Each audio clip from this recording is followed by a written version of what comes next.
दुखद घटना, एमसीडी कर्मचारी ने की खुदकुशी।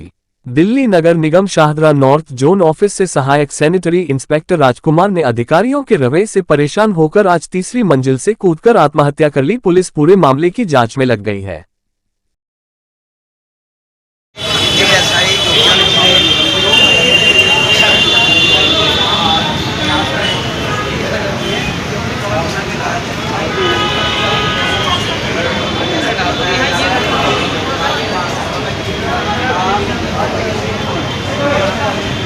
इनका नाम राजकुमार था और ये सुंदर नगरी वार्ड से थे, जो मोहिनी जीनवाल जी निगम पार्क से थे। उनके वार्ड के ये एसआई थे। कुछ दिन पहले क्या हुआ था, अधिकारियों द्वारा इनको सस्पेंड कर दिया गया था। तो सस्पेंड करने के बाद ये मेंटली टॉर्चर हो गए घर गृहस्थी को देखकर कि बच्चे हैं, बड़े बड़े, पालन पोषण कैसा होगा। कल परसों भी मैंने देखा था इनको यहाँ ये धक्के खा रहे थे। एसी साहब के यहाँ खड़े होकर रो रहे थे कि साहब मेरी बात सुन लो, साहब मेरी बात सुन लो, एओ साहब के पास। लेकिन प्रशासन इतना निकम्मा प्रशासन है, कोई सुनने के लिए तैयार नहीं। आपने पहले भी देखा होगा इस जोन पे अभिषेक जी पे सीबीआई जी ने क्या नाम है छापा मारा। फिर जो एओ साहब थे हिमांशु गौतम, उनको नंगे हाथ पकड़ा।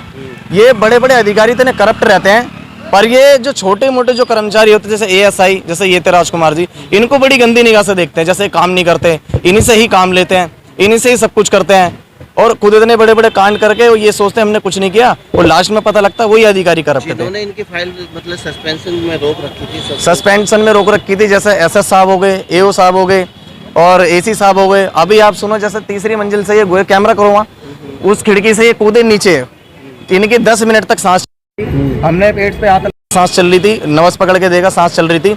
हम फौरन यहाँ पर हरिंदर जी खड़े थे एसएस साहब, उनसे हमने बोला कम से कम एम्बुलेंस का तो अरेंजमेंट करो, पर नहीं हो पाया। हम बाग के मंत्री साहब, मैं, हम यूनियन के जितने भी कार्यकर्ता, हम एसी साहब के पास गए, हेमराज मीना जी के पास, पर उन्होंने यहाँ पर आते उन्होंने देखा हाँ कर्मचारी का ऐसा माहौल बन गया, फौरन उस वाले कोने में चले गए। पता नहीं किस किस से बात करते रहे, पर उन्होंने एम्बुलेंस मंगाना जरूरी नहीं समझा। मतलब जान बचाने से बेहतर अपना पल्ला झाड़ना, जान बचाने से बेहतर अपना पल्ला जरूरी समझा उन्होंने देखा कर्मचारी से मैं क्यों कोर्ट कचहरी में पढ़ूं, क्यों पुलिस चक्कर में पढ़ूं, इससे पहले मैं पीछे वाले पे चला जाता हूँ। अगर वो ले लेते टाइम पे एम्बुलेंस आ जाती। अब ये भी तो एम्बुलेंस आई है ना, अगर यही एम्बुलेंस कुछ टाइम पहले आ जाती तो शायद ये कर्मचारी हमारे बीच में होता, बीच में नहीं होता, हॉस्पिटल में होता।